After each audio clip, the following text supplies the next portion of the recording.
يا اهلا بيكم يا شباب في اول حلقة في موسم 2025. يا رب السنة دي تكون سعيدة علينا ومختلفة عن كل السنين اللي فاتت. موسم 25 هيكون دسم جدا ومختلف عن كل المواسم اللي شفناها قبل كده، واللي هنبدأها بختام السنة بأفضل 10 مسلسلات عربية سنة 2024. دعمكم لينا الفترة اللي جاية هيفرق جدا اننا نستمر ونقدم لكم حلقات زي اللي متعودين عليها، فكالعادة ما تنساش تدعمنا بلايك وتشترك في القناة وتفعل الجرس علشان تتابع كل الحلقات اللي جاية.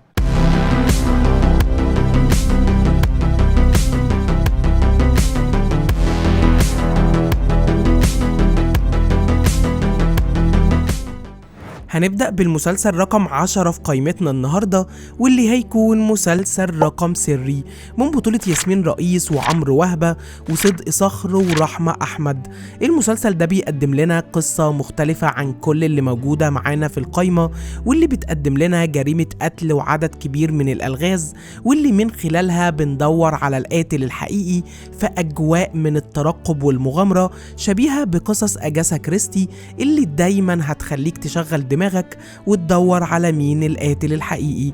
ومسلسلنا بيبدأ بجريمة قتل بيتم اتهام فيها لقاء اللي بتحاول بشكل مستمر انها تدافع عن نفسها وتثبت براءتها، واللي مع الأحداث الموضوع هيتعقد أكتر وهيدخل فيه ملابسات كتير هتخليك تتساءل عن مين القاتل. المسلسل من إخراج محمود عبد التواب ومن تأليف محمد سليمان. المسلسل رقم 9 في قائمتنا هيكون مسلسل صلة رحم من بطولة إياد نصار ويسرى اللوزي وأسماء أبو اليزيد. المسلسل ده كان مفاجأة رمضان اللي فات وقدم لنا تحفة متكاملة الأركان، ولكن قصتها كئيبة شوية، واللي بتناقش قضية مهمة جدا ومختلفة عن تأجير الأرحام. وبتبدأ قصتنا لما حسام طبيب التخدير بيتجوز ليلى دكتورة الأمراض النفسية، وبسبب حادثة حصلت لهم بتفقد حملها وبتضطر إنها تشيل الرحم، فبيحاول حسام جوزها انه يعوضها بسبب شعوره الدايم بالذنب في محاولة منه انه يؤجر رحم عشان يخلفه من جديد. ولكن طبعا الموضوع ما بيبقاش بالبساطة دي. المسلسل كان رائع على جميع المستويات، من اول القصة للتمثيل للفكرة من البداية للنهاية. المسلسل من اخراج تامر نادي ومن تأليف محمد هشام. المسلسل رقم 8 في قائمتنا هيكون مسلسل البيت بيتي من بطولة كريم محمود عبد العزيز ومصطفى خاطر وميرنا جميل. المسلسل بياخدنا في رحلة جديدة بعد ما اكتشفوا سر القصر وانهم ولاد عم. بتبدأ مغامرة جديدة ممتعة ومليانة بالمواجهات والأحداث الخارقة للطبيعة، مختلفة شوية عن كل الأحداث اللي شفناها في الجزء الأول، واللي هتقدم لنا مغامرة مرعبة بعد ما بيتم قبولهم لدعوة من رجل أعمال مشهور في فندق غامض، واللي بيكتشفوا بعد كده ان الفندق مهجور وبتحصل فيه احداث غريبة كتير ومرعبة هيحاولوا انهم يكتشفوها مع بعض. المسلسل بيقدم لنا قصة مثيرة ومشوقة وقدرت تميكس الرعب بالكوميديا بالدراما بشكل كويس جدا، واللي خلته من افضل المسلسلات في 2024. المسلسل من اخراج خالد مرعي ومن تأليف كريم سامي. المسلسل رقم 7 معانا هيكون مسلسل 6 شهور من بطولة نور النبوي ونور إيهاب ومراد مكرم. المسلسل بيحكي لنا قصة مراد، شاب متخرج جديد بيحاول انه يلاقي شغل مناسب رغم اجتهاده الدايم في اكتر من شغلانة وحلمه في تقديم مشروعه للناس، ولكن كل حاجة بتتغير لما بيقدم على شغل كسيلر في شركة عقارات، والصدفة هنا بتجمعه بلطيفة اللي بتتقبل في نفس التوقيت، وبيكون قدامهم تحدي انهم لازم يثبتوا نفسهم مع بعض خلال 6 شهور. المسلسل بيقدم لنا كوميديا خفيفة واجواء من الرومانسية والدراما اللي خلقت جو ممتع، ودور خالد النبوي مع الوجوه الشباب الجديدة اللي ظهروا لنا بشكل مختلف عن اللي شفناه منهم قبل كده. المسلسل من اخراج مصطفى صولي ومن تأليف عمرو ابو زيد. المسلسل رقم 6 معانا هيكون مسلسل مطعم الحبايب من بطولة أحمد مالك وهدى المفتي وبيومي فؤاد وانتصار. المسلسل ده قدر انه يميكس بين الفانتازيا ودراما السحر والمطاعم اللي بتاخدنا في أحداث عن الشيف أبو المجد اللي بيقدم برنامج تلفزيوني، ولكن بيتم الاستغناء عنه بسبب سنه، فبيبدأ يفكر انه يفتح مطعم الحبايب بتاع جدته، وكل حاجة بتتغير لما بتكتشف بنته كتاب سحري في مخزن المطبخ.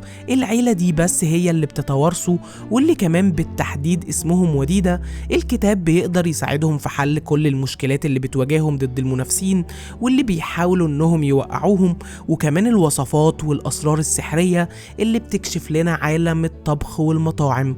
المسلسل من إخراج عصام عبد الحميد ومن تأليف مريم نعوم. المسلسل رقم 5 معانا ومن المسلسلات المميزة جدا في رمضان اللي فات هيكون مسلسل مسار إجباري من بطولة أحمد داش وعصام عمر وصابرين وبسمة. المسلسل بيقدم لنا قصة علي وحسين اللي بيكتشفوا سر خطير بيغير حياتهم، وبتبدأ الأحداث في التزايد لما أبوهم بيعترف لهم إنهم إخوات، وكمان كان مضطر إنه يقبل برشوة مقابل إنه يحط حمض نووي لدكتور جامعي وتورطه في جريمة قتل. ومن هنا بيحاولوا إنهم يتحدوا مع بعض ويدوروا على الدلائل واكتشاف القاتل الحقيقي، ومع الأحداث بيمروا بمواقف درامية كتير بتكشف لهم مدى الترابط الأخوي اللي بينهم وخوفهم على بعض بشكل قدم لنا مسلسل مميز جدا. المسلسل من إخراج نادين خان ومن تأليف باهر دويدار. المسلسل رقم 4 في قائمتنا هيكون مسلسل كامل العدد بلس من بطولة دينا الشربيني وشريف سلامة وجيهان الشماشرجي. المسلسل كان متوقع انه هيكون مجرد استغلال لنجاح الجزء الاول، لكنه قدر انه يقدم لنا احداث ودراما تكاد تكون دسمة اكتر كمان من اللي شفناها قبل كده. المسلسل بيكمل احداث الجزء الاول بعد ما بقى عندهم بيبي جديد، وبيلاقوا نفسهم في تحديات ومواقف كتير بسبب أولادهم، واللي بيحاول فيها أحمد وليلى إنهم يتعاملوا مع المشاكل دي وإنهم يرجعوا علاقتهم زي زمان. المسلسل بيقدم لنا دراما عائلية كوميدية بامتياز وترشيح قوي جدا بداية من الجزء الأول لو بتدور على وجبة خفيفة تستمتع بمعظم أحداثها. المسلسل من إخراج خالد الحلفاوي ومن تأليف رنا أبو الريش. المسلسل رقم 3 معانا هيكون مسلسل حالة خاصة من بطولة غادة عادل وطه دسوقي وهاجر السراج.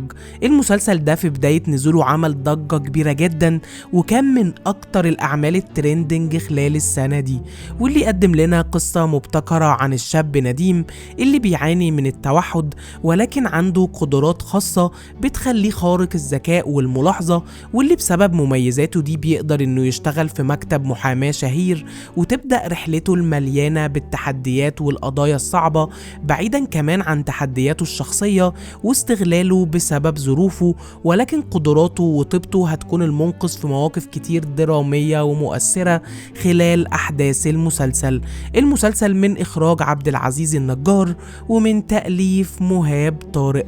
المسلسل رقم 2 في قائمتنا واللي حقق نجاح ساحق في رمضان اللي فات هيكون مسلسل أشغال شقة من بطولة هشام ماجد وأسماء جلال ومصطفى غريب.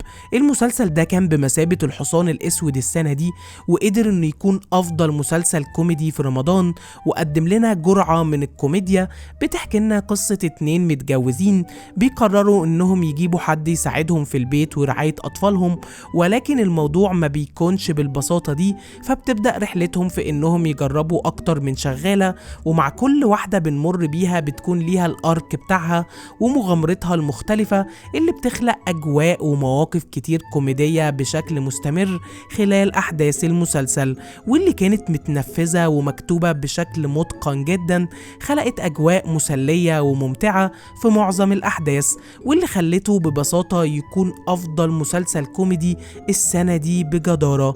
المسلسل من إخراج وتأليف خالد دياب. المسلسل رقم 1 في قائمتنا وأفضل مسلسل في 2024 2024 هيكون مسلسل عمر أفندي من بطولة أحمد حاتم وآية سماحة ومحمد رضوان ومصطفى أبو سريع. بتقدم لنا أحداث المسلسل فكرة مميزة جدا عن علي اللي اتجوز بنت أعلى منه ماديا بكتير، ومع الأحداث بيرجع على بيتهم القديم وبيكتشف بالصدفة سرداب ما كانش يعرف عنه أي حاجة، ولما بيدخل فيه بيلاقي نفسه رجع بالزمن لحقبة زمنية قديمة جدا سنة 48. ومن هنا بتبدأ قصتنا الشيقة والممتعة بالسفر عبر الزمن والخبايا والأسرار اللي هيكتشفها، وكمان هيبدأ إنه يكون صداقات ويلاقي بنت تانية يحبها. ولما بيرجع لزمنه الأصلي بيحاول إنه يقول لكل اللي حواليه، ولكن أكيد محدش بيصدقه. ومن هنا بتتوالى الأحداث عشان تقدم لنا عمل درامي مميز جدا. المسلسل من إخراج عبد الرحمن أبو غزالة ومن تأليف مصطفى حمدي. وبكده تكون حلقتنا النهاردة خلصت. أتمنى تكون الحلقة عجبتكم. السنة دي بدعمكم المستمر هنحاول نقدم لكم أفضل موسم خلال كل السنين اللي فاتت، وكالعادة ما تنساش تدعمنا بلايك واكتب لنا كومنت بأفضل المسلسلات اللي اتفرجت عليها خلال السنة دي، واشترك في القناة وفعل الجرس علشان تتابع كل الحلقات اللي جاية.